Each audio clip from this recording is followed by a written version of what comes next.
Pag-uusapan po natin ngayon yung nangyayari ngayong pagsugod dyan sa KOJC. At hinahanap di umano, ito si Pastor Kibuloy. Grabe na po talaga ang nangyayari ngayon. At syempre, makakasama po natin ngayon ay para masagot na po tayo ng diretsuhan. Kasi po, ang daming nagtatanong sa akin, ang daming katanungan, syempre, para masagot po natin ng tama ang mga kasagutan ay ang mga katanungan, ay tanungin po natin yung tao mismo na pwedeng makapagsagot ng tama at direct to the point. Alam nyo naman po, yan tayo kay Coach Oli, direct to the point. So inaantay lang po natin ang pagpasok ni Sir Jay Sonsa, mai-interview po natin siya. Alam mo, wala akong masabi kung hindi grabe. Pinapanood ko yung video kanina, mangyak-ngyak po ako. Sabi ko, ano na nangyayari sa bansang Pilipinas? Ganito na kagrabe. Napaka-OA po.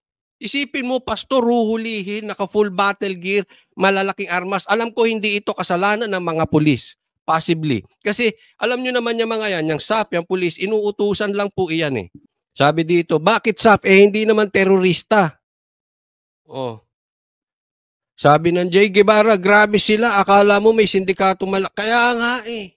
Alam mo, sa aking pananaw, okay, ito ang gusto nilang narrative na lumabas sa taong bayan, yung optics po na armed and dangerous si Pastor Kibuloy. Tandaan nyo po, una pong pinasuspinde yung kanyang LTAP. So, sinurrender mismo nila yung mga baril. Tandaan nyo may mga baril si Pastor Kibuloy dahil siya po ay nagfa-firing. Sports po yan. Lisensyado po lahat. Kasi kung ikaw ay gagawa ng kabulastugan, lahat po ng gumagawa ng kagaguhan, hindi lisensyado ang mga baril. Kasi po, ang baril po, pag lisensyado, meron po silang record niyan sa pulis. May LTAP. Bago ka makakuha ng baril, kailangan mo kumuha ng LTAP. License to own. Tapos pagkabili mo ng baril, ire-register mo pa yung baril.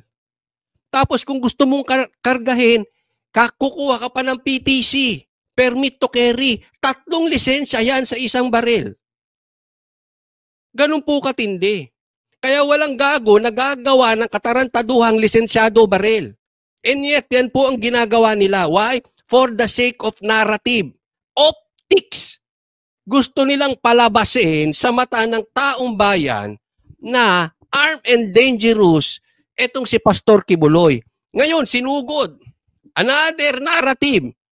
Delikado si Pastor Kibuloy. Ang daming sundalong sumugod. Yan ang babanata ng mga vloggers nila. Sigurado yan. Delikado kasi yan. Delikado yung tao na yan. Kaya kailangan naka-bulletproof ang haba ng dala. Tanong, may nahuli ba? Yan ang sinasabi ko sa kanila eh. Nakakahiya kayo lalo niyan. Hindi po yung mga pulis kasi ako, para sa akin, yung mga pulis, normal, susunod yan eh. Susunod yan sa utos sa ibaba, ay sa ibabaw. Kahit anong iutos niyan. Mahilig kasi itong ating ibang mga politiko sa mga propaganda eh. Propaganda rito, propaganda dyan, bagong Pilipinas, kailangan kantahin. Yung yung laging panglabas. Alam mo, itong pamahalaang natin at itong ibang mga politiko natin, napakahilig nila sa imahe. Imahe, kaya ang aayusin yung bagong Pilipinas, yung bagong logo, yung mga ganun. Puro sila. Ayan. Yun. Okay. Ayun na po. Yun. Mabuti naman. Salamat po. Sorry ha. Okay lang. Alam mo, ako sir ay nagpapasalamat. Bagamat alam ko napaka-busy nyo ngayon. Kaya sabi ko, kahit maiksihan lang at mapagbigyan nyo. Kanina pa nga, 4:00 ng madaling araw, busy na. Oo nga eh. No? So, pasensya na po ha. Okay lang, kasi no problem. Marami kasing nagtatanong sa atin, Sir Jay, at mas maganda po, marinig na po mismo doon sa may karapatang magsalita at may first-hand info about this. Ngayon, Sir Jay, unang tanong ko po sa inyo. Sige po. Ito pong pagsugod nila, ito Oo. po ba ay merong search warrant or may warrant of arrest na sinerve? Ganito nga po, kaninang madaling araw, nabulabog kami dahil biglaan dumating, no, yung siguro approximately nasa mga 2 batalyon, no, ng SAP. May kasama pa silang NBI, may kasama CITG, pero walang kasama local police, no. In full battle gear ang mga police. Yung CIDG naka-blue, the usual na blue t-shirt nila. Wala naman dalang mahabang armas, meron lang mga side bags na the usual. Tapos ang pinagtataka namin kasi biglang may dala-dala ladder, no? Yung una, yung dito pumasok sa may Kingdom Central, which yung nandyan yung simbahan ng Kingdom of Jesus Christ, nandyan yung SMNI, nandyan yung Jose Maria College Foundation, nasa loob din yung Phoebus Corporation. Maraming opisina dyan sa loob, no? Yung mga maliliit na opisina. Tapos, mabuti na lang sapagkat merong regular prayer, 4:00, yung mga mission worker, mga missionary, mga miracle worker ng Kingdom of Jesus Christ. So, nagulantang sila sapagkat inakyat na yung bakod at may tangka nilang batakin yung gate, no? Sa pamamagitan ng pagtali nito at guguyurin sana ng malaking truck. Mabuti na lang at gising nga at ready na yung mga tao ron para magdasal. Kaya, siyempre, nagulantang sila. Ano ba ito? Planong gibain yung gate, Sir Jay?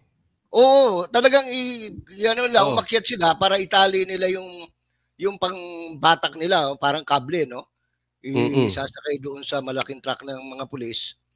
Ngayon, sabi nga ng mga kingdom worker, sabi nila, "Sir, sandali lang, ano bang sadya nyo? Ano ba, meron ba kayong search warrant? Meron bang yung dokumento?" Basta sinabi ang order galing sa taas. Ay, sus. Walang sinasabi. Sino ba yung tinatanong? Sino ba yung nasa taas? Basta ang order galing sa taas, sabi. And then, ang kataka-taka rito, Oli, ang mga tatak ng sasakyan nila, hindi PNP Region 11. May Region 10, may Region 12, may NCR. No? So, parang ano talaga ito, invasion. Sugod. No? Oo, invasion. Literally invasion sa English. No? Invasion. Yung lusob. Siyempre, hindi naman private property yan. So, kakailangan until finally, talagang hinarangan ng mga nakatira doon sa loob at saka yung mga manggagawa na nandoon. Hanggang sa, siyempre, magtawag ng abogado. Meron namang nakatirang mismong abogado roon, si Attorney Kay Laurente. Pagkatapos sila Attorney Tolentino, pinagtatawagan. So, hanggang nakarating, so tinanong ni Attorney Tolentino at ni Attorney Laurente, ano ba pakay ninyo? Bakit ba napaka-maligalig nyo? Ano itong pandarahas na ito? So, sabi, nandito po kami para mag-serve ng warrant of arrest issued by the Pasig Regional Trial Court. So, binasa ng mga abogado, sabi nila, ang malinaw naman yung warrant of arrest, pagka ganyan, kung nakita mo. Wala namang nakita, but nagpupumilit. So hanggang mabuti malamig pa yung oras dahil 4:00 pa lang. Hanggang yung mga opisyal na medyo matitino pang isip, yung sila Colonel Loren at saka Clarito, sabi nila, wala namang problema. Kung problema ang gusto ninyo, bagamat yan bawal, pagbibigyan namin kayo na makapasok kayo para ma-search makita nyo kung nandito si Pastor Kibuloy, no? Kasi maputo lang kita, Sir Jay. So, hindi po na-serve, may warrant po. Ang pinakita nila, yung warrant of arrest galing ng Pasig Regional Trial Court, no? So papapasukin naman sila just in case. Bakit kailangan gibain yung gate? Actually, kung tutuusin, hindi nga tama yun Kasi ang pagsiserve ng warrant, kung alam mo, Saan ka naman nakakita? Magsiserve ng warrant. 5 lugar ang kanilang pinasok. Hindi ba naman pwede magtagong isang tao sa 5 lugar at the same time? No, pinasok yung Kingdom Central, yung Prayer Mountain, yung Glory Mountain, yung Kitbog, tapos yung Samal. Unang-una so, sa madaling salita, nanghuhula sila. Wala silang specific. Nanghuhula, eh. Ako ang tingin ko rito parang panliligalig, eh. Kasi unang-una, harassment. Harassment. Mahigit isang oras na hindi nila pinapakita yung warrant. Tinatanong sila ng mga workers, eh. Nangaaning, ano? Oo. Hanggang sa nandumating nga yung mga abogado, saka lang sila napilitan na ipakita yung warrant. Hindi, walang search warrant ito, ha? Warrant of arrest lang. Kung tutusin, talagang bawal yon. Ngayon, para lang kasi tumawag si Mayor Baste na kasi magulo na sa labas, eh. Hinto na ang traffic, nagulo na. Lagusan ito, main road, no? Itong kinalalagyan ng Jose Maria. Oo, sa may airport yan, eh. Sa may airport mismo. Kabilang airport yan, eh. Oo. Tsaka talagang kung pumili pa sila lugar, doon pa sa maraming nakakakita, mabuti naman at hindi nila ginamit masyado yung utak nila, no? Para nakita ng tao kung ano yung kabulastugang ginagawa nila.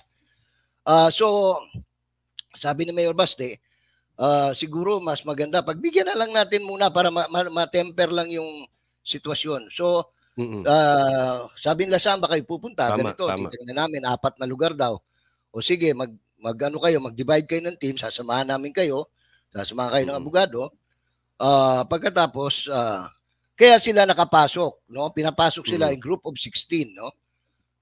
Pero kung tutusin, ito, gaya ng paliwanag nga ng maraming abogado, ito hindi man dapat pero pinagbigyan lang. So finally, okay para lang walang gulo. Walang gulo. So saan ka naman nakakita, ha? Warrant of arrest, pati CR hinahanap, baka daw may nagtatago sa CR. Pero wala naman silang ginawang kabalbalan sa loob, no? Kasi nga ang nangyari doon kasi naging maagap yung mga tao sa loob. Sa bawat 16, mga 30 naman yung nagbabantay sa kanila, puno ng camera, no? So bawat galaw nila nakukunan na do-document. Pero ito po talagang ang malupit yung ginawa nila sa Glory Mountain tsaka sa Prayer Mountain sapagkat doon ay talagang sinira nila ang gate, no? Pinusasan pa yung mga tao roon. Ay, grabe. Oo. Kung sabagay dito sa Central, ganun din ang ginawa, eh. Maputol kita, Sir J, no? Kasi itong pinasok tong KOJC at naapuntahan ko po kasi yung Glory Mountain, napakamapayapa niyan at nakatulog na rin po ako diyan sa Prayer Mountain. Ito po kasi ay religious facilities. Sanctuary, kung tutusin. Oo. Napakapayapa diyan sa loob na yan. Napakatahimik niyan. Hindi po ba overkill yung may pinusasan ka pa, may giniba pa dyan? Oo, may sinampal pa. Oo. Ay, grabe. Pa. Oo. Kaya nabidyohan po ba natin yung sinampal at saka tinadyakan? Yung pong sampal, hindi na pero yung tinadyakan. Yung pinusasan, tsaka tinadyakan, nakikita po sa video, pati yung paggiba ng gate. Ay, matindi. Oo. Pati rin po yung nangyari dyan sa may airport, yung babaeng miracle worker na kinalad ka tapos inapakan pa ng boots yung ulo. Babae pa yan usually, ha? Babae tapos armado yung gumawa. In full battle gear, ha? In full battle gear. Kaya tapos siguro nung naimasmasan sila na nilang mali yung ginawa, nakita siguro ng mga opisyal, kinalagan ng pagkaposas yung pinosas at saka lang ginamot doon sa kanilang ban, no, yung babaeng worker. Pero yung lalaking binatukan, ayun, nasa ospital ho, pina-check up na kanina pa ang umaga. Saan po itong nangyari sa Prayer Mountain o sa Glory Mountain or doon sa Prayer Mountain? Yung pong babae at nagkasugat-sugat pa at kinaladkad, pati inapakan pa ng bota. Sa mismong KOJC po yan, sa Central. Sa Central, okay. Airport, pati yung lalaki. Yung pinusasan, tsaka sinampal, doon po sa Prayer Mountain. Glory Mountain. So, iba't ibang lugar may sinaktan. Lumalabas po ganon. Hindi, ang wala lang po na nasaktan, medyo dissenting pagka pasyal nila, yung pong sa may Kitbog, sa Malungon, Sarangani. Medyo disente po yung mga pulis na nagpunta ron. May nagsabi ba sa kanila na naiintindihan po ba nyo ang separation of church and state? Kasi religious na po yan. Pinapaliwanag nga ho nung pinapaliwanag na nga ho ng mga abogado nung maaga pa, mag-alas 5. Kaso po, may order daw sa taas Yun ang palagi lang inuulit, may order sa taas. Samantalang ang dala nila is a warrant of arrest issued by, anong tawag ito? Kaya nga, malaking pananagutan nila rito na pag sinauli nila yung warrant of arrest sa Regional Trial Court of Pasig, papaliwanag nila sa huwes, ba't nangyari yung ganun? No? Nabanggit naman po ba kung sino itong nasa itaas na to, kung sino man itong Poncio Pilato? Wala, tinatanong nga ng mga ministro, ng mga pastor doon. Sabi niya, sino bang utos? Wala, basta galing sa taas. So ngayon tayo, hindi naman gagalaw ng ganun kung mababa, kung nag-order niya kapitan lang o major o colonel o general. It must be higher. So ano bang higher? Siguro, ano bang nakakataas? Yung chief ng National Police. Kung hindi yung chief of National Police, tinanong galing ba sa hepe ng police? Hindi, basta galing sa taas. So, posible na ito'y galing kay, ang pangalan sa DILG? Abalos. So, tinanong din, order ba ito ni Abalos? Hindi daw, galing daw sa taas. So, sino pang pinakamataas? Si Ferdinand Romualdez Marcos lang yun di ba? Wala namang ibang tataas pa kay Ferdinand Marcos Meron pa ba? Malay natin. Ang sinusunod natin dito sa hierarchy, yung alam nating nasa gobyerno, maliban na lang kung merong kumukumpas na mas mataas pa sa presidente. Alam natin, pinakamataas na opisyal natin sa bansa, presidente. Alam mo kasi, Sir Jay, matanong ko nakakatakot na po ito kasi dahil wala silang specific na lugar at talagang, kasi baka mamaya, pati Sir Jay, yung bahay mo, halugkatin, tapos hanapin dyan si Pastor Kibuloy, mamaya pati sa SMNI, pati mga bahay natin, hanapin na yan Kasi parang nanghuhula. Actually, ganun ang labas niyan. Pero meron kaming mga nandirito na nag-observe, tiningin namin, hindi lang ito ang purpose Parang may gustong ipalabasin na mensahe sa Davao, literally panliligalig, no? Parang it's sending a message. Parang flexing the muscle. Eto, hawak namin to. Oo, malakas kami, Davao mismo. Parang sinasabi na, ganito nga aabutin ninyo pagka hindi kayo sumunod. Parang ganun Hindi ko naman alam kung ano yung pinapasunod nila, yung pagkanta ba ng Bagong Pilipinas o yung Bagong Panatang Makabayan nila. Wala naman sila sinasabi kasi nga, tingnan mo ito parang pinapalabas nila, malakas sila. Kasi po, lumabas sa balita na may 2 batalyon pinadala dyan sa Davao. Yes. Diba? Oo.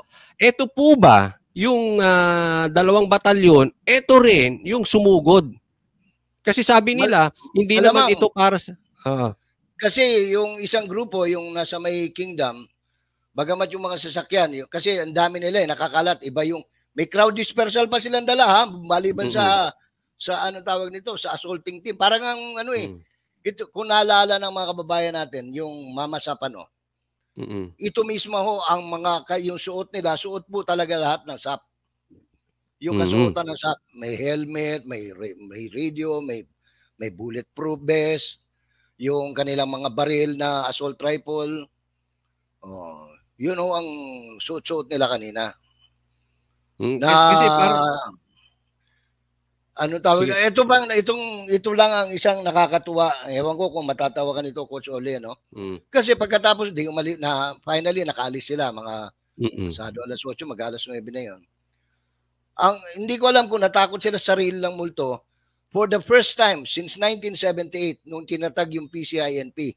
Ngayon lang nangyari na isinara ang buong gate ng Camp Katitipan. Hindi ko alam kung bakit takot siguro sila sa multo. Baka mamaya, iniisip siguro na baka magwala na yung buong Davao at magkaroon ng pag-aaklas yung mamamayan. Dahil tandaan po natin, ang Davao City, noong 1981, nung ginawang laboratory ito ng NPA, nag-aklas ang buong Davao. Hindi lang si Duterte, buong Davao. Kaya merong Alsamasa at saka Nakasaka. At talagang kung hindi kayang solusyonan ng gobyerno, kami ang magsusolusyon. Ganun ho nangyari, sinolusyonan ng taong bayan. Kaya siguro, naalala ito ng mga pulis, ano ba itong kagaguhang ginawa natin? Isara nyo yung gate, baka mamaya lusubin tayo ng taong bayan. First time yan nangyari, Coach Oli, hindi sinasara yung gate na yan. So walang tao ron? O sinara lang talaga nila? Sinara para hindi makapasok ang tao. Sila lang. Baka praning. Napraning talaga kaya sila. Napraning, talagang mapapraning because the lawyers are already talking of filing individual, severally, and collectively dito sa mga pulis na gumawa ng pang-aabuso sa iba't ibang lugar, sa Tamayong, dito sa Davao City, sa Kitbog, sa Samal, no? Kasi pati yung Samal, yung hotel doon, abay matindi. Isa pang mapayapang lugar 'yun. Inaantay ko na lang kaninang umaga. Baka pati bahay ni President Duterte lusubin din dahil baka isipin lang tinatago ni Duterte si Kibuloy dahil magkaibigan yun eh. No, speaking of Duterte, no? Kasi ito very possible dahil may kumakalat na balita at ito nga ay binalita ni Attorney Roque mismo na magkakaroon ng suspension kay Mayor Baste. Siya po ba ay isusunod na after sa KOJC? Pupuntahan na at isi-serve na itong kanyang suspension?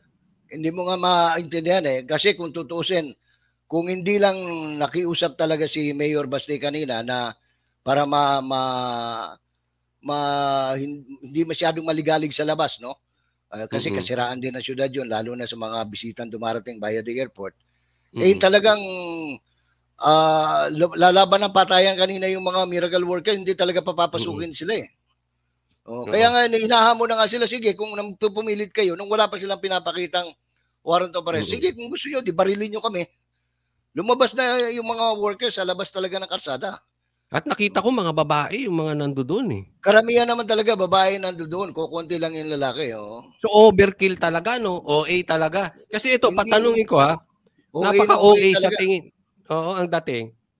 Kasi ang daming magugulong lugar.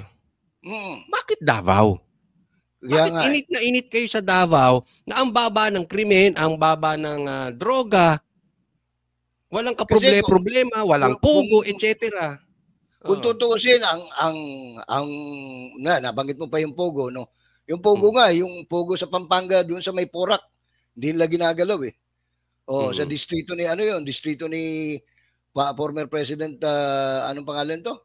Tapos Davao ang ginagambala. Tingnan mo sa pinaka magulo, mataas ang krimen sa buong Southeast Asia, number 1 ang Manila. Number 3 ang Cebu. Number 6 or 7 yung Iloilo. Wala ang Davao doon kasi nga tahimik ang Davao eh. Tapos diyan sila nagpadala ng 2 batalyon. 2 batalyon, kung yan pinadala nila sana doon sa magulong lugar ng Maguindanao, may pakinabang, May pakinabang dahil ang kalaban doon yung BIFF, no? Or Abu Sayyaf, no? Kung saan man sila. Hindi nga natin maunawaan kung ano itong... Pero malinaw ang mensahe naman, Coach. Ang mensahe rito is, nandito kami para maligalig kayo. Walang ibang, wala kang ibang conclusion doon eh. Nandito kami kasi dinadahas namin kayo. Nagliligalig. At matanong ko, no? Kamusta po kasi may nabalitaan tayo na medyo maghihigpit or naghihigpit na ng labas-pasok dyan sa Davao. Ito ba nangyayari na? Hindi naman kung yung regular police at saka yung task force Davao, normal yung sa mga checkpoint eh. Sila lang ang naghihigpit siguro. So wala tayong problema sa lokal, Wala problema sa lokal eh. Kasi katunayan nga kagabi hanggang Anong oras na kami nakarating dito sa bahay? Alas 12. Hanggang alas 9, nandiyan pa kami sa Waxis eh. Kinakain ko pa yung Coach Oliver Burger eh. Masarap, no? Masarap. Oh, masarap. Yun ang in-order ko. Yung isa naman, yung double patty. Tapos yung anak ko, in-order naman niya. Sinundo ko sa airport eh. In-order niya yung triple. Ano ba yun? Kay Kwan ba yun? Kay Boss Dada ba yun na na makapal na medyo itim-itim yung konti? Yung maitim, oo, Boss Dada burger yun. Oo, yung maitim, oo. Hindi naman namin, hindi namin naisip, hindi ko lubos maisip na mangyayari ito in less than 3 hours na kauwi ko lang dito sa Davao del Sur. May mangyayari pa lang ganito. I received a tip from our friends sa PNP. Siguro mga mga 3:45. Nandun na pala sila, naka-preposition na pala sila ron. Hindi ko nga narinig yan kasi ang dami kong miss call nung pagka nag-mute kasi ako para makatulog. Ang dami na miss call kaya sabi ko tawagan na kita. Itong safety nyo dyan kasi kung may bigla-bigla ang ganyang nangyayari, mag-iingat po kayo kasi medyo okay ang kanilang gustong palabasin na kwento eh. Siguro gusto nilang palabasin na armed and dangerous din to si Pastor kaya ganyan ang kanilang mga alam mo doon sila oo. Sabi ko nga doon sa kaibigan kasi makakilala natin yung mga taga CIDG. Ano ba bang bakit kinakailangan niyo magdala ng ganyang karami? Sir, hindi naman namin talaga dinala yan eh. Sila hung rito pinasama lang kami. Dahil alam nila matagal na nating binigay sa kanila sa CIDG mismo for safekeeping ang lahat ng mga armas ni Pastor Kibuloy pati na nung barangay captain sa Tamayong. Kaya walang dahilan for them to come in full battle gear because they're going to meet only missionary workers na walang ginawa yan kundi magdasal madaling araw pa lang. No? So yung pumunta po dyan, yung SAF, NBI at CIDG, mga dayo, hindi po taga Davao, di ba? Yung pong CIDG, yung iba taga Davao, no? Yung iba hindi ko kilala yung mga pagmumukha. Pero naka-uniform sila ng CIDG. Wala po ba pwede magpag-uusap itong mga SAF at saka itong mga local natin na baka sakaling mapag-usapan na hindi naman kailangan yung mga ganyan-ganyan. Mag-serve ka lang ng warrant at gawin nyo yung dapat yung gawin. Sa tagal kong 40 years ako sa media, ngayon lang ako nakakita ng ganitong magse-serve ng warrant, 2 batalyon na kasama in full battle gear eh. Sa totoo lang. Matindi no. Ngayon lang nangyari yan, ngayon lang. Kaya ang tingin ko rito, nagkagulatan talaga bukod doon sa intention nila to serve the warrant, which is just a front, no? Ginawa lang siyang dahilan. Meron talaga silang mensaheng gustong ipalabas sa mga Davaoenyo, sa mga namumuno sa Davao at sa pamilya Duterte. But this is no longer a case of Marcos versus Duterte. Ano na ito eh, itong ginawa nila ay isa ng direktang paghahamon sa buong taong bayan. Anybody, any Pilipino na may matinong pag-iisip, hindi nila tatanggapin yung ganong argumento lang na magsaserve ng warrant. Pero ewan ko sa kanila kasi kung nag-aaral ka ng kasaysayan, para kang naninindi ng ng mitsa eh. Para sumabog eh. Ako naawa doon sa mga pulis, no? Because certainly we will be filing cases against them. No, especially na-identify kunan lahat ng pagmumukha eh. Ito, tsaka yung nanakit. Lahat yan. Yung nanakit po, SAF po ba ito? Yung fully arm. Hindi sa CIDG at saka MBI walang galaw na ganon. Matitino. May kasamang abogado yung mga taga CIDG at saka yung MBI eh. Pero itong mga SAF, ito yung umakyat doon sa gate, ito yung nanipa, ito yung nag-apak ng boot sa mukha ng babae, no? Ito yung nangabuso at saka nanira ng gate ng private na na religious private property. Sanctuary ang walang ewan ko kung ito ba gagawin ba nila sa Iglesia ni Cristo, gagawin ba nila sa Simbahang Katoliko, sa JIL, because this is a total disrespect doon sa separation of church and state, no? Kahit na nga mga NPA, in fairness to the NPA at saka MILF, hindi naman nila hindi nila ginagawa yan sa sanktuaryo ng mga simbahan. Itong animal na, and I will call that animal talaga. Animal ang behavior eh. Hindi ito behavior ng isang nakapag-aral kahit na high school man lang o college graduate na expected natin galing sa PNP. Kasi ngayon, ang requirement sa PNP, college graduate na eh. So, sorry. Ay, nako.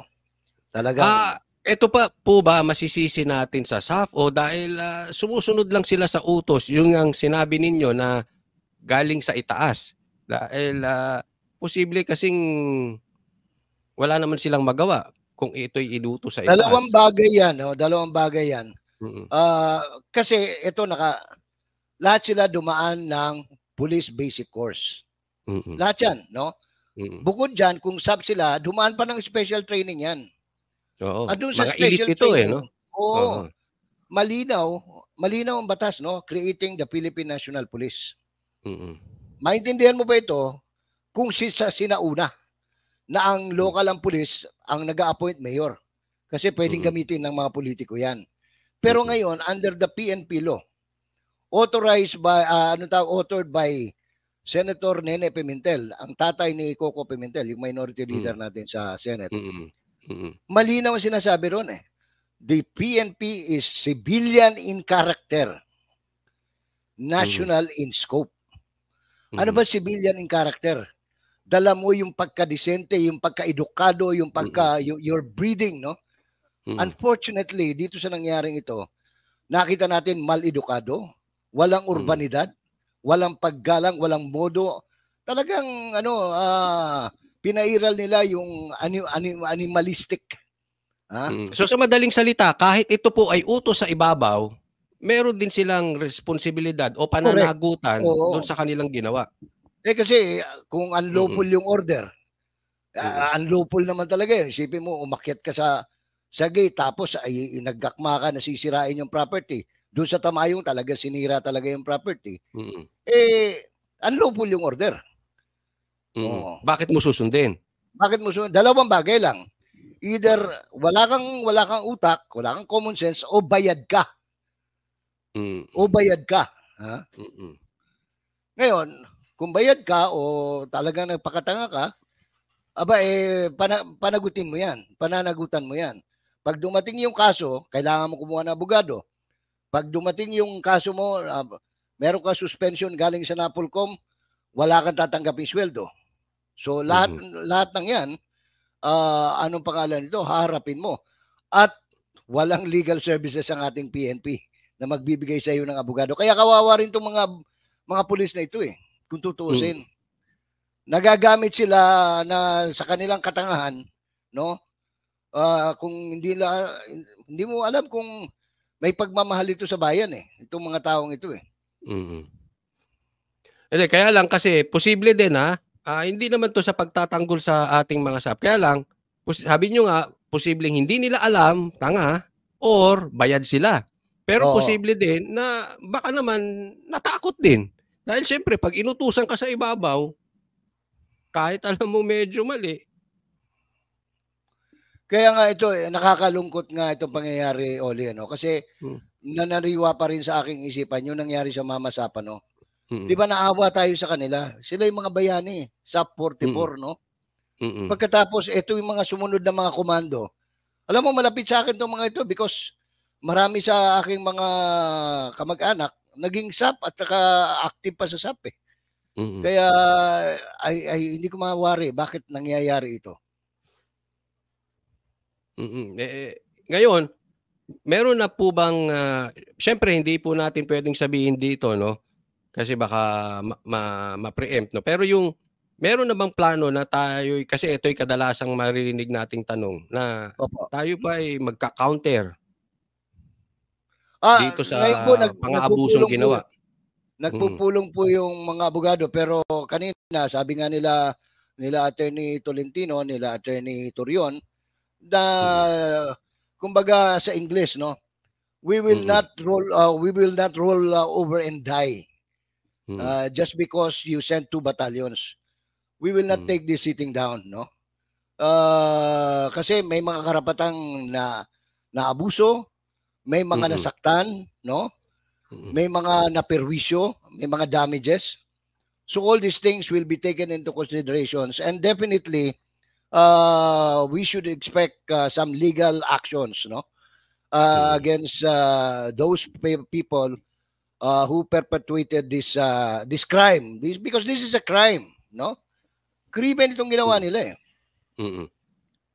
Hindi rin kaya, Sir Jay, etong kasi sabi ninyo, sila ay nagpapakita, parang nagfe-flex ng kanilang muscle dahil sa kanilang ginawa. Pero marami rin kasing nagsasabi at kumakalat na balita, hindi kaya ito kapraningan dahil ang Davao daw ay the new, kung tawagin ay the new EDSA. Kasi kung dati ang kinakatakutan yung mag-EDSA, EDSA 1, EDSA 2, andyan yung strength, dyan yung power. Ito naman ngayon, Davao naman. So kaya, alam mo, dahil sa kapraningan, itong ginagawa nilang ito, kung ito ay magtutuloy-tuloy as they have manifested it now, no? Hindi mo masisisi ang tao if we will expect another East Timor, no? Tandaan natin ang East Timor, dating kasapi ng Indonesia yan. Nabuisit rin sila doon sa klase ng gobyerno meron ng Indonesia. That is why they work out na sila ay magkaroon ng sariling independence, no?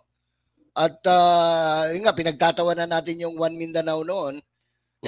Baka mamaya, kasi kung tutusin, kaya naman talagang kung if push comes to shove, sabi nga sa English, mangyari yon, kaya naman tumindig ng Davao region on its own. Kung in terms of population, in terms of resources, sa yaman, sa natural resources, sa tourism, lahat yan meron dito. So, including, tandaan natin, every time magkakaroon problema dyan sa Luzon, saan ba kumukuha ng maraming manok, ng maraming baboy? Dito pa nanggagaling. Davao pa, no? Yung kinakain nyo dyan sa Metro Manila. So, kung ganyan ang panggigipit na ginagawa, hindi malayo na mapigilan o mag-isip itong mga taga Davao and some parts probably of Mindanao na mag-isip na umiwalay na lang tayo diyan sa Pilipinas dahil magulo ang ang gobyerno sa Maynila eh. Oo, kasi independent ng Davao, kaya mag-isa niyan eh. Kaya namin, actually, yun na nga eh, kita mo nga, prutas, dito nanggagaling, gulay na first class, dito pa rin nanggagaling, ini-airlift yan araw-araw. Papunta sa mga 5-star restaurant sa Manila. Marami pong nagme-mensahe at nagbibigay ng komentaryo, gusto nilang pumunta ngayon sa Davao. Posible ba yan? Hindi ba naghihigpitan dyan? Wala namang ganong higpit, no? Anong tawag nito? Siyempre, hindi mo maiisip, lalo na yung may mga kamag-anak dito na mag-alala sila na, sige, makauwi muna. Ako nga, balak ko nga sana dahil naguguluhan ako dyan sa pinagagawa nila Jay Tariela at saka ako sino pa dyan sa issue ng West Philippine Sea. Talagang balak ko na talagang evacuate yung pamilya ko rito kasi may pamilya pa ako nagtatrabaho dyan eh. Hindi kahit na kamuti-kamuti lang kami rito, malayo naman sa posible. Kasi ako'y kinakabahan dyan sa ginagawa eh, yung nakikipagbangaan na ng isipin mo nitong uli nagpadala ng Navy. Unmark yung speedboat, yung tugboat. Tapos kung walang uniforme yung Navy, kung mabarilya ng parang nananadya eh. Siyempre pag nangyari dyan, gulong malaki yan. Ngayon, wala na po ba dyan yung, balikan natin, wala na po dyan yung mga SAF? Ngayon, wala, pero marami pa rin, sabi nga nung mga kilala nila yung kunyari, mga pulis na nakasibilyan pero memoryado na ang mukha. Dahil tandaan mo, yung buong compound na yan, loob at labas, mga miyembro ng Kingdom of Jesus Christ yan. Kaya kapag may bagong mukha yan, memorya, madaling makilala. Pag kumain yan pag bumili sa 7-Eleven, pag kumain sa Waxis, napipicturean, baka hindi nila alam, kumpleto na ng video yung mga yan, pati mukha, may mga close-up na yan, may mga medium shot na yan, kumpleto na sila. Kaya ngayon, siguro, on the average, siguro yung mga naka-civilian dyan, nasa mga 20 na paikot-ikot na kunyari civilian, kunyari nagpapanggap na driver. Pero wala na, yung SAP na full battle gear, wala na kanina pa. Okay. Baka kasi kaya sila sumugod ng umaga dahil malamig. Ngayon, nainitan, siguro. Hindi, estilo yan Kung nanonood ka ng pelikula, tsaka nagbabasa ka ng mga libro, American books, Estilong-estilo yan ng puti ng kano. Nako. Yung in the middle of the night, no? Saka sila nang bubulabog. Kasi ang isip nila, tulog pa yung mga yan, hindi man lalaban yan dahil kagigising lang, naalimpungatan. Matagal lang estilo yan Nakuha pala nila sa mga kano. Estilong-estilo. Kung nagbabasa ka, pattern na pattern. Kaya nag-iisip tuloy ako, baka naman may ang nag-drawing nitong planong ito, puti rin. Ngayon, ito posible din ito, Sir Jay. Anong masasabi nyo dito na kasi karamihan daw ng ginagawa ay chilling effect, no? Pagka nagpaano ka ng maisog, masususpindi ka, no? Tapos eto naman ngayon, pag ikaw ay malapit kay Tatay Digong at kay Pastor Kibuloy, nagfi-flex sila ng muscle na ganyan. So may mga chilling effect na lumayo-layo na kayo dito sa mga tao. Yun ang gusto nilang mangyari. Pero mukhang balinto na kasi kung titingnan mo yung reaction ng Davao City, I'm talking about the people of Davao City. Okay. So far, simula kaninang umaga, I have a total of engagement sa mga taga Davao ito at hindi taga Davao. Siguro mahigit ka 4,000 yan. Meron isang ang nag-comment lang ng tawag nito na wala sa hulog. Pero lahat ng mga taga Davao na kilala ko, they're not going to take this sitting down, no? Oo. We cannot blame them. Alam mo, ang kinakabahan ako rito, Coach. Baka anong tawag nito? Alam mo, survival ito Kung ganitong dinadahas ka na, at sa tingin mo nanganganib ang kinabukasan mo, ng anak mo, ng apo mo, masisisi mo ba ang tao kung gumawa siya ng aksyon para depensahan yung kanyang pamilya, yung kanyang saling lahi, at yung community na kanyang kinalalagyan, kaya ako, hanggang ngayon iniisip ko, siguro ito yung iniisip ng mga opisyal ng PNP, kung kaya sila kagyat na isinara nila yung Camp Kapinpin, no? Medyo naaning na rin. Naisip siguro na, teka, baka magwala na yung Davao, katulad ng ginawa nila nung panahon ng Alsamasa at saka Nakasaka. Kasi hindi natin masisi yan Dahil napakatahimik nyo dyan sa Davao. Tapos biglang may ganyan, malapit sa airport. Yung mga nagtatrabaho nga rito sa paligid ko, sa sakahan ko, nung marinig na yung nangyari kanina, lahat sila, sa Bisaya pa, nagbaid na sa ilahang mga sundang ba? Talaga literally inahasa na nila kasi yun lang ang meron kami sa bukid yung pananggalang mo, yung sundang yung itak. Kung gagawin nila yung pandarahas na ganyan sa sarili mong lupa, teka muna, tagal namin pinondo ito, pagkatapos sisirahin yun, teka muna. Wag naman sana dumating sa ganon. Ito matanong ko, Sir Jay, no? Kasi full battle gear nga sila, no? Nung sumugod sila diyan. Granada, yung mga banana type na lalagyan ng bala. Mahaba, may grenade launcher, may bazooka pandala, talagang ibang display Iba, no? May machine gun pa. Meron ba silang nakita man lang na armas sa KOJC o kung saan man yung sinugod nila? O meron bang nanakit? Galing naman dito sa KOJC para magbigay sila ng ganyang klaseng pag-flex ng kanilang mga armas? Nung pinipilit nilang umakyat at talagang tinutulak na yung hagdanan kanina, alam mo ang ginawa ng mga nandoon sa loob? Lumabas sila. Nagsikantahan, nagsisayawan. Yun lang ang panlaban ng mga tao roon. Yun ang kanilang isinalubong. Praise and worship to God. Yun lang ang ginawa nila. Kasi ano bang ilalaban mo? Ano bang panlaban mo sa mga automatic rifle, assault rifle, grenades, machine gun? Talagang dasal lang ang pwede mo talagang ipanlaban. And parang susugod sa gera, no? Oo, talagang parang papatay talaga. Buti wala namang bang nagpaputok man lang kahit isa o warning shot. Awa ng Diyos, no? Awa ng Diyos. Bukod dun sa nanadyak. Paano naman kasi sila magpapaputok?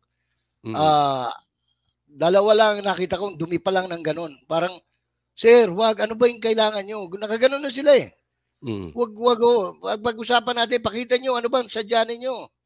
Kasi nga wala at that time, at 4 o'clock in the morning, wala pa silang pinapakita ang warrant of arrest eh. So, eto, sa madaling salita, hindi nila nahuli si Pastor Kibuloy. Wala nga silang uhulihin eh. Kung ikaw ba, ako man si Pastor, alam mong lugar na pinupuntahan, mananatili ka ba riyan, no? So medyo nagkulang din sila sa intelligence dyan. Hindi ba parang medyo nakakahiya yan on their part? Dahil wala naman, ako tingin ko wala silang interest na gano'n eh. Wala silang layunin na gano'n. Iba ang layunin nila. Ang layunin nila is to send a message to Davao people. Most especially to the Duterte, that we are here on orders of high above. No? Parang so mensahe lang po ito. Mensahe lang. Ako, ang tingin ko bukod doon sa front na kunyari magsiserve ng warrant, masigit pa roon ang kanilang purpose. So epektibo po ba? Hindi ba nag-backfire pa to sa kanila? Tinatakot tinatakot ng mga taga-Davao o ang Duterte? Oo. Sa kanila, kasi kung effective yan, ba't sila magsasara ng gate? Ba't sila takot ngayon para silang nakakita ng masarili lang multo? O sila yung parang tinamaan.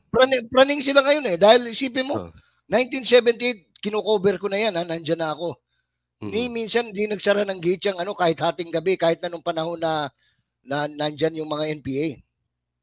Ngayon lang, na talagang pagdaan mo sa may, tawag nito, sa kampo ng PNP, talagang magigitla kayo, uy, sarado ang gate na lampas pa ng 2 tao ang taas. Meron po bang ibang kasi alam niyo naman po itong mainstream media, no? Mayroon silang hindi mga binabalita pero itong patungkol ngayon active sila eh. Nagbabalita sila. Alam mo basta susugurin ng KOJC at si Pastor active sila sa balita. Meron po ba kayong nakita kanina? Meron bang kinuha lang nila yung mga videos? Meron ba talagang mga ibang mainstream media na nandiyan bukod sa SMNI?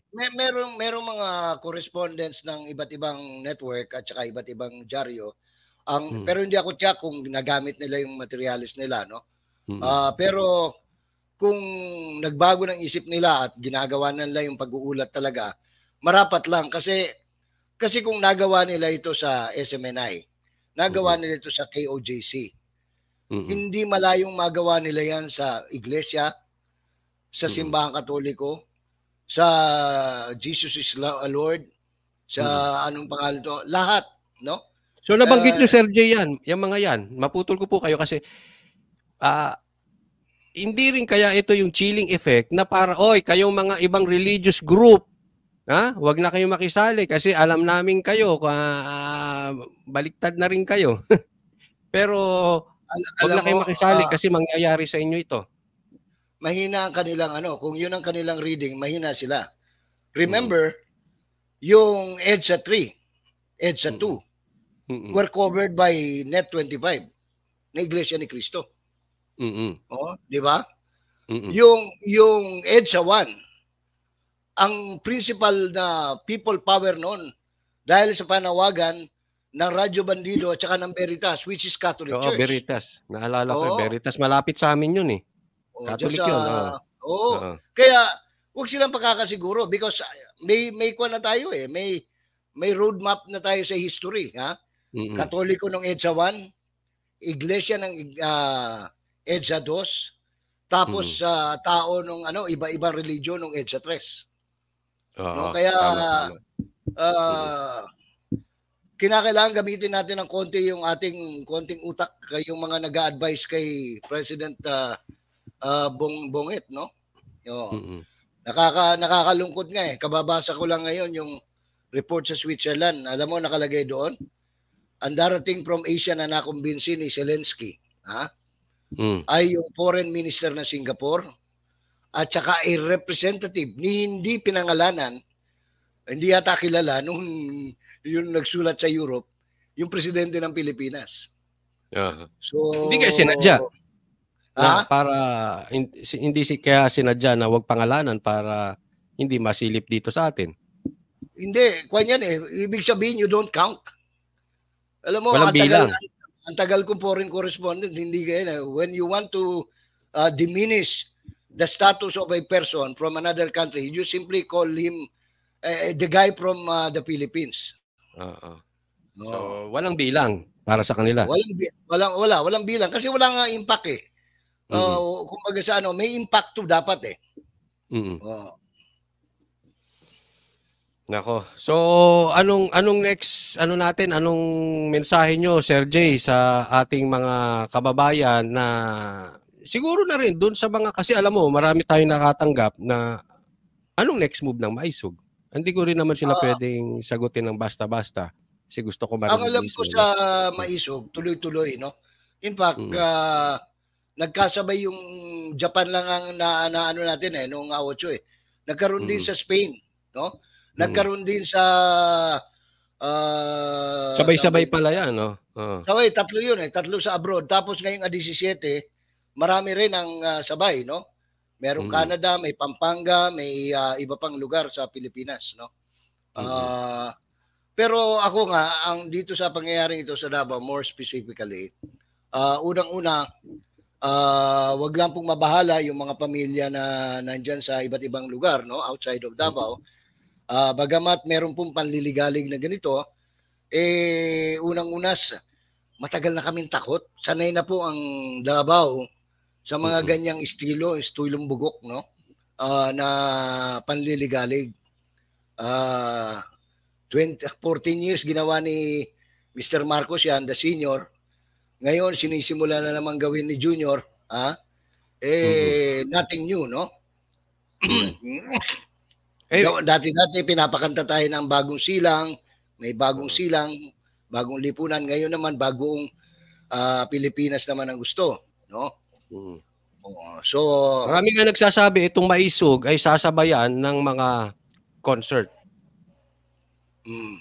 Concert naman ang ganun nga ang ginawa nila. Ang ginawa nila noong Sabado, nagpa-concert sila sa Tagum. Ewan ko naman, kamalas-malas ang puso ni Maria, no? Bumuhos yung ulan na walang puknat.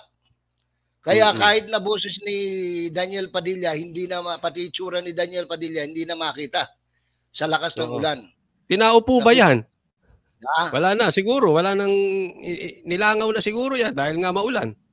Sino pupunta ron? Pangalawa, pumutok na nga yung balita ng nasabay na yon bago yung concert. Nagkabistuhan nga yung tawag sa Bisaya, tigbas. Yung Shaolin, no? Yung 10,000 naging 1,500, naging 3,500, naging 2,600, naging 4,600. So, siyempre, yung iba, mayroong coupon eh. Pag nag-attend ka nung rally, pagkatapos noon, dadaanan mo yung ayuda mo, no? Yung AKAP, yung AX. Wala, inulan nga eh. Ewan ko naman kung bakit ba sumabay naman yung ulan, no? Kung KJ, hindi pinagbigyan si hindi pinagbigyan ng babaw. So, may mamimigay pala doon ng ayuda. Meron bang nabigyan? Kasi ang target nila noon, actually ang target nila is i-outnumber yung Maisog rally na 200,000. Kaya namigay sila ng namigay sila ng coupon eh. Mm. Oh, ito, manood kayo ng concert, pagkatapos yan, distribution ng ayuda. Eh kaso nga inulan ng katakot-takot. Masama kasi ang plano eh. Oo, pati yung mga gamit sa sound system nagkabasa-basa, kaya walang nangyari sa Ewan ko naman bakit nagkataon, wala naman forecast no na uulan ng malakas, biglang umulan. Wala naman tayong kapasidad na magpaulan doon. O si Duterte magpaulan. Talagang siguro may intervention siguro galing sa taas. Ito may nagsasabi, Sir Jay, no? Katanungan na magka-counter daw kayong mga KOJC, etc. kung sino man, no? Paano pa daw kayo magka-counter kung ang sila na mismo may hawak? Sila na yung batas eh. Hindi tayo nawawalan kasi as far as we know, binibigyan pa natin ng chance ang demokrasya. At hindi pa naman, wala pa namang pruweba na ang judiciary ay talagang kontrolado nila, no? Kasi naniniwala tayo sa katatagan ng hudikatura, patas pa rin hanggang sa mga oras na ito. Kasi pagka nawala na yung ating paniwalang ganon, talagang magkakaroon ng civil war pagka ganon. Kasi kanya-kanya na yun eh. Ilalagay na natin sa kamay yung ang batas sa kamay. Pero wala tayong intensyon na ganon. Ang intensyon natin is to seek all the legal remedies, no? Para maipaglaban yung pinaglalaban natin, hindi lang ng KOJC, hindi lang ng SMNI, hindi lang ng individual cases na sinampa pa natin. Ano tawag nito? So yan ang mag-aantay po, Sir Jay, ang mga taong bayan na mayroong mangyari dito sa mga kasong isasampa. Kasi ang dami talaga ng gagalaiti at pumuputok na yung kanilang damdamin dahil sa pang-aabuso nga, no? At hindi rin naman natin masisi. Oo, sana may mangyari diyan sa at least ginagawa ng legal. Bukod sa mangyayari, ako ang pinapanalangin ko, sana manaig dito sa mga pulis, no? Kasi pulis lang naman ang so far, wala naman ako nakitang ganito sa Armed Forces of the Philippines na nagagamit sila, no? I still believe that yung ating Armed Forces of the Philippines would take note of the provision of the Constitution, yung sinasabing the Armed Forces of the Philippines is the protector of the Filipino people. Itong pulis kasi na highly politicized na ito eh. Ultimo yung mga ranggo, pinagbebenta na lahat, pinasukan na ng ano eh. So, pero magkaganon pa man, ako'y nananalig pa rin sa katalinuhan ng mga Pilipino na kasama na dyan yung mga pulis natin. Hindi naman lahat. Kung 2 batalyon yan, I am sure the rest of the 110,000 or more na mga pulis sa ibang bahagi ng Pilipinas ay hindi kasing gago nitong mga nagpakita kanina madaling araw dyan sa Davao City. May nagkomentaryo dito, Sir Jay, Coach Oli, kaming mga taga Mindanao, mahaba pasensya. Pero wag nyo lang abusuhin. Totoo yan. Kasi naalala ko nung kapanahunan na bata pa kami, yung panahon ng mga aktivista, mapasensyoso kami, pero pagka tandaan mo lahat yung mga yan, dito sila, Edgar Hobson, dito nagkanlong sa Davao dahil ang Davao pagka sinabi niyang namundok na. Pag sinabing lalaban na, lumalaban na. Nag-a-announce pa lang ng lalaban kami, nakalaban na yun. Ganun ang ugali ng Davaoenyo eh. Sa madaling salita, hindi puro dakdak lang. Oo, pag dumakdak kami, ibig sabihin may nanauna ng aksyon. No? Kaya pakisabihan lang yung mga pamilya ng mga SAP na pinadala rito, kayong mga nakikinig dyan sa iba't ibang dako ng bansa, kung kayo'y may kaanak, asawa, kapatid na kasama rito sa mga SAP na pinadala sa Davao, ay pakisabihan lang ho na gamitin nila utak nila, no? Sandali lang, Oli. Sige lang. Tumatawag Angel. Carla, sandali lang ha. Naka-on pa ako kay anong tawag ito? Kay Coach Oli. Si Angel, ay, Carla, ano yan? Oo. Oo, mamaya na tayo, ha? Alas 3. Oo. Nagkukwentuhan pa kami ni Coach Oli. Okay? Thank you. Sige. Ayan. Pasensya ka na, ha? Sige. Eh. Siguro, ayaw na rin kitang maabala masyado. Okay lang. Hingi tayo ng ilang katanungan sa ating mga manonood. No? Teka muna. Meron lang akong gustong basahin sa iyo, Coach Oli, at ito'y gustong iparating ni Doc Lorraine Maria T. Badoy, no? Sa mga nanonood sa iyo. Badoy. Sige. Ngayon po ito, today, sabi niya, June 10, 2024, will live on in the collective memory of the Filipino people as a day of infamy.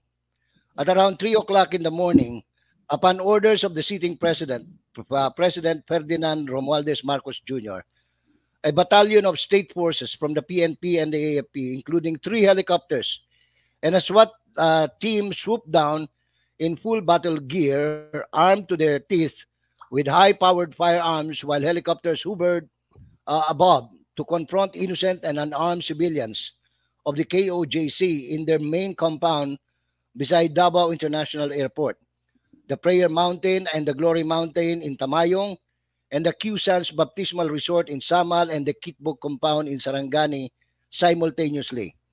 Without search warrants, state forces stormed into these private properties and searched every square inch, while unarmed civilians, most of them missionaries, church workers and their families, including children, screamed in rage and terror and swept as they bore witness to the excessive and arrogant abuse of power by Bongbong Marcos.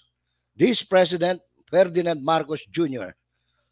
Message to the Filipino people that, like his father before him, his namesake will not hesitate to use everything, government resources, forces at his disposal to threaten, intimidate, and scare the Filipino people into submission.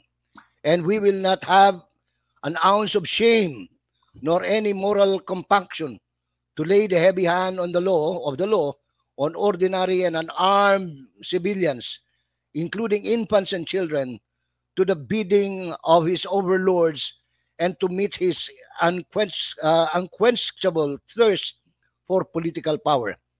He will go as far as ordering state forces to use high-powered firearms to frighten us, to do his every bidding. A leader is strongest when people obey him willingly, and it is because they trust and believe him. And he is weakest when he has to use power, force and intimidation to let his constituents, people who once gave him their precious trust, obey him. Because then, what this means is that the people have withdrawn their precious trust and no longer trust him, and in their heart of hearts despise him.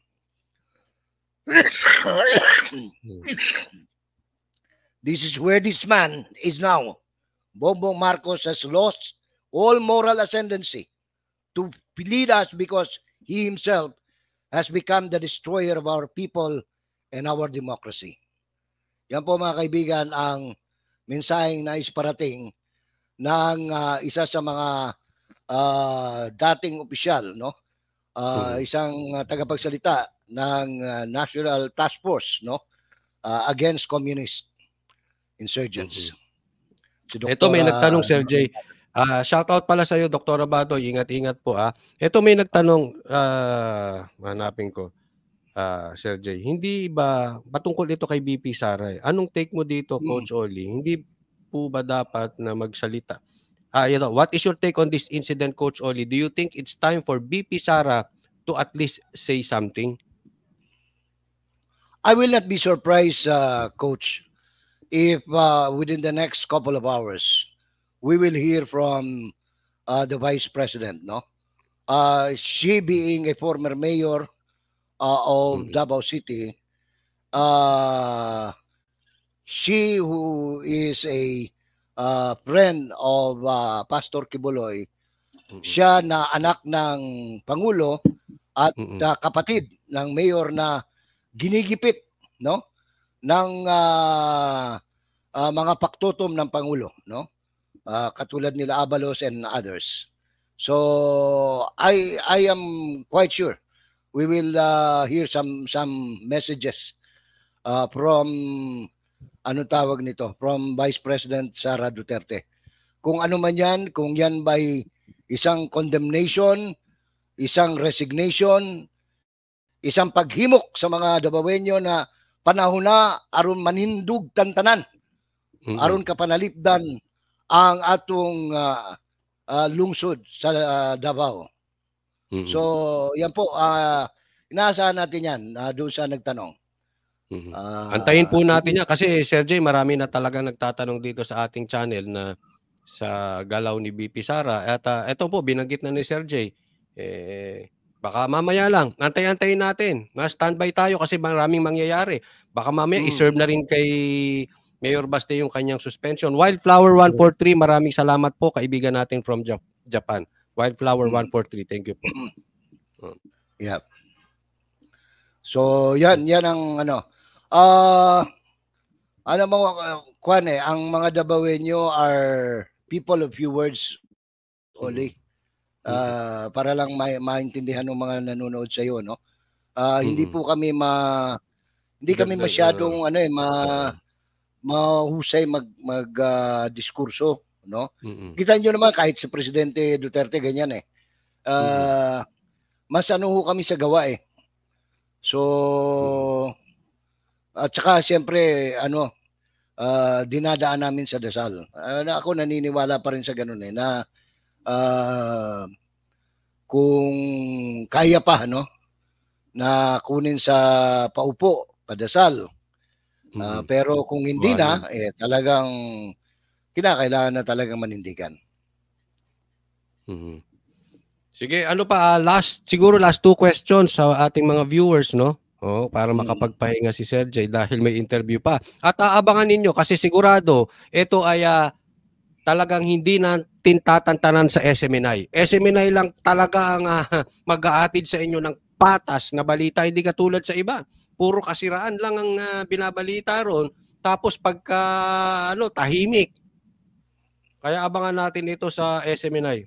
Ewan ko kung itong pagyayaring ito mananahimik pa sila. Kasi sinyalis na ito, Oli. Pag hindi pa nanindigan yung independent mainstream media, especially yung mga malalaking network, anong tawag ito? Alam mo, kahit na yan ay pinapatakbo ng mga negosyante, maraming negosyo sa gobyerno, tuso yung mga yan, no? This businessman, Manny Pangilinan, sila Goson, these are astute businessman. Pagtingin nila nawala na ng tiwala ang taong bayan kay Marcos at saka sa kanyang mga galamay. Maniwala ka, mas maingay pa sa atin yan, Coach. Pero alam mo, sa ako personally maaring mali ako. I really hope mali ako. Pero sa tingin ko hindi yan magsasalita until sigurado na sila. Maninigur yan. Sigurista yung mga yan tapos pagka nakakasiguro na sila, saka mo makita, sobrang ingay nila. Ugaling balimbing yan. Yan, ganyan ugali ng mga balimbing. Doon sila lilipat pag sigurado na. Pag delikado na. Heidi Sacro, maraming salamat po from Hong Kong. Heidi Sacro, thank you. Yan ang nakakalungkot ngayon. Kaya nga, tinan nyo ngayon, biglang binalita nila. Pagka hulihan, nagbabalita sila. Pero pagka maisog, wala sila, tahimik. Totoo yan. Nakakatuwa nga siguro hindi nila naintindihan kasi karamihan diyan sa mga nag-aangkor siguro hindi naman nakapagtrabaho sa abroad. Kinantsawan pa nga yung sa nilangaw daw yung sa pangalan nito sa Japan, no? Alam mo pag OFW, inimbita mo mga ganyan, mas swerte ka pag nakaipon ka na 50 kasi nagtatrabaho yan, magpapaalam yan.